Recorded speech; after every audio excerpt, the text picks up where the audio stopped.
Mike. And I'm Billy. Together with the Fuji Guys. Fuji Guys. Hey, this video is going to be about our exciting new S1600 camera. We're going to go through all the top features of that camera with you right now.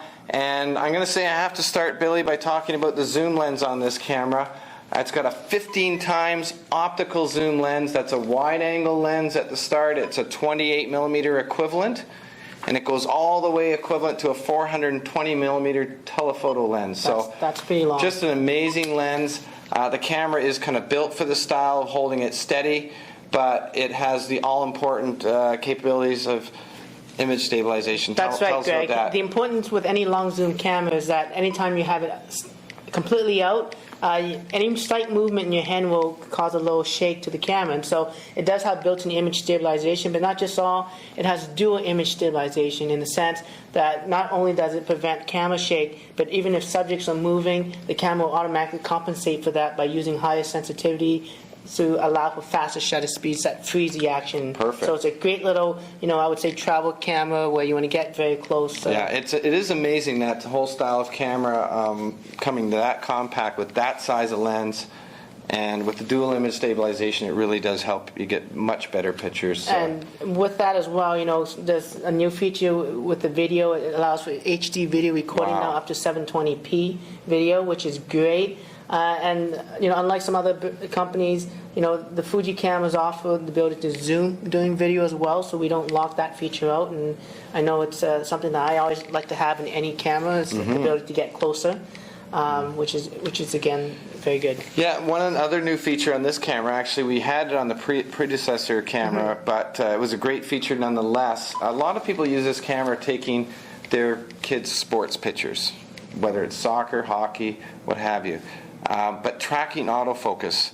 So when you turn on the tracking autofocus in the menu, the camera has the ability to track your subject once you've locked it in, whether they get closer to you or further away, but it happens all simultaneous to them changing. So whenever you decide to take that picture, bang, you're always going to have a perfectly focused image of your subject that you've tracked onto. And even when you're not using that feature, the intelligent scene recognition feature on the camera will automatically, if you have it on that mode, will switch to the different scenes that you'll be shooting at. So if you're not taking pictures of kids and maybe taking pictures of close-up shots, the camera will automatically switch to macro.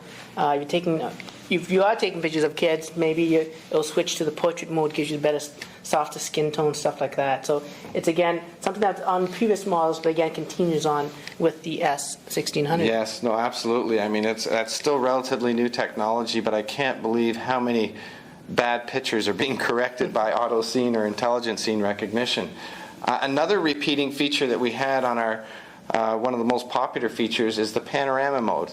So with the S1600, you can basically take 3 pictures, either 3 horizontal or left to right, right to left, or 3 vertical shots, and in the camera it will stitch those 3 pictures together to give you one large panoramic picture. In fact, it works so well. Let's just look at a picture here quickly. We'll cut away to that, and you can see in this shot actually it was 3 separate pictures taken, and right in the camera without any or little work from the user, it has stitched them together, and you cannot even tell where it's stitched together. It does an amazing job, and it's a really fun feature. Absolutely. And I know a lot of people who have made some beautiful prints on their walls using this panorama feature.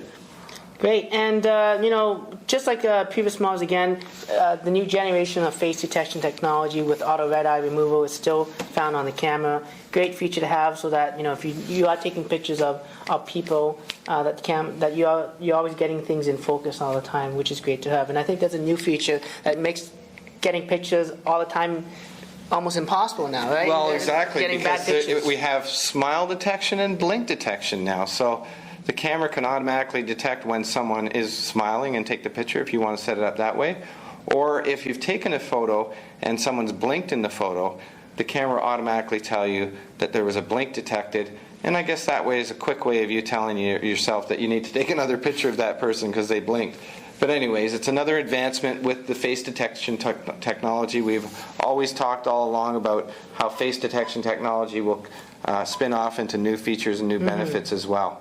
Now, with the design of the camera itself, you can see it looks like an SLR camera. And what's great, again, you have that large 3-inch LCD screen, but for this style of camera, it has what's called electronic viewfinder, which, like an SLR camera, you see through the lens, except for that there's actually no mirror. So when you do take pictures using this LCD screen, not only are you saving energy by not using the larger screen, but in bright sunlight, it's a lot easier to see. You can review your images. All the information that you see on the LCD screen is on this screen as well. And on top of that, when you actually take pictures, you're a lot more steady as well. So not just having image stabilization, but you also are added to that fact of keeping the camera very stable by having that nice feature of the electronic viewfinder. Yeah, the electronic viewfinder. It's been around for a long time, but it keeps getting better. They keep improving the resolution. And another reason I like the electronic viewfinder is when I go to play back my images out on a sunny day. Sometimes if you're trying to see if you've got that perfect picture of your kid playing soccer,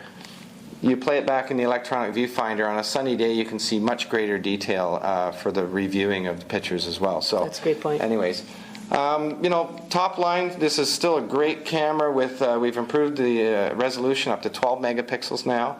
Again, going to that beautiful 3-inch LCD screen. There's another new feature called auto picture rotation. So just tell us about that a little bit. Greg, when you take pictures, and I find this with some of the older Fuji cameras, when you took pictures in a more vertical portrait layout, what happens is that when you play back the image, it doesn't show that way on the back of the screen. And with that new feature, it's going to automatically show as a portrait, even though so you don't have to twist the camera around to look at that image properly. Well, that's convenient and saves a lot of time as well.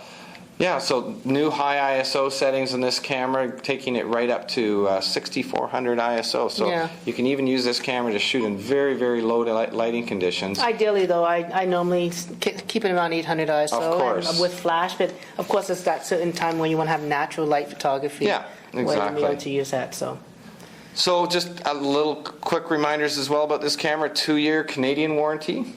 It uses the good old reliable AA batteries, which a lot of people like, instead of the proprietary lithium-ion batteries.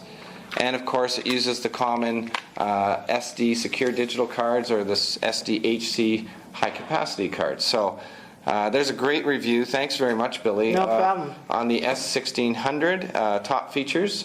So until the next video, I'm Greg. And I'm Billy. And we're the Fuji Guys. Fuji Guys.